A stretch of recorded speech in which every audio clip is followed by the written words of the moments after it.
Two big developments tonight, and it affects athletes, young and old. There is a new test to diagnose concussions in young athletes and a drug that may help the brain heal after a concussion. Dr. Max Gomez here now with more on all of this. Doc. That's right, Maurice and Christine. Many people are surprised to hear that diagnosing a concussion is an inexact science. And knowing when the brain is healed and it's safe to go back to sports can also be hard to tell.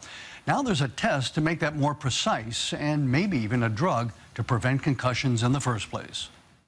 It's an odd-looking hairnet-like contraption with 256 electrodes called BNA for brain network activation. It was approved by the FDA just a month ago. Today, it's strapped to the head of a 16-year-old rugby player, Will Conover. It looks like something out of a 1980 sci-fi movie. The BNA looks at the pattern of nerve cells firing in the brain, their network of interconnections. It maps the brain and allows us to see the brain itself as opposed to just the symptoms of a concussion. The first scan, called the benchmark, should be done before the player starts the season.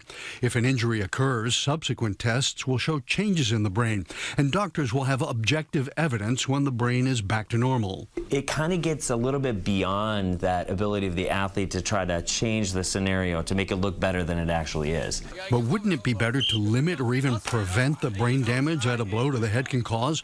A scientist at the University of Texas Health Science Center is working on a drug that may be able to do that. If I could take something to sort of relieve that sort of, not just the headache, but actually the damage that was causing that headache. On the left, you see an untreated mouse brain after a blow to the head. On the right, a treated brain with many more normal neurons. What we are doing is actually sort of, we think, enhancing a natural protective pathway in the brain. The drug seems to stimulate cells in the brain called astrocytes that support and protect the actual nerve cells in the brain and may prevent the brain from suffering long-term effects of a concussion. But the concussion drug has yet to be tested on humans, so its use is years away at best.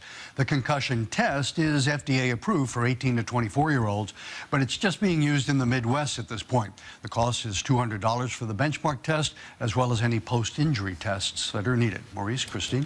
All right, Dr. Max, thank you. Yeah, good info there. Those injuries always scare me. You know, as my son gets older and starts to play the sports, he wants to play football, and I'm just like, oh. Same here, any sport, basketball, baseball, exactly. it could really happen. How about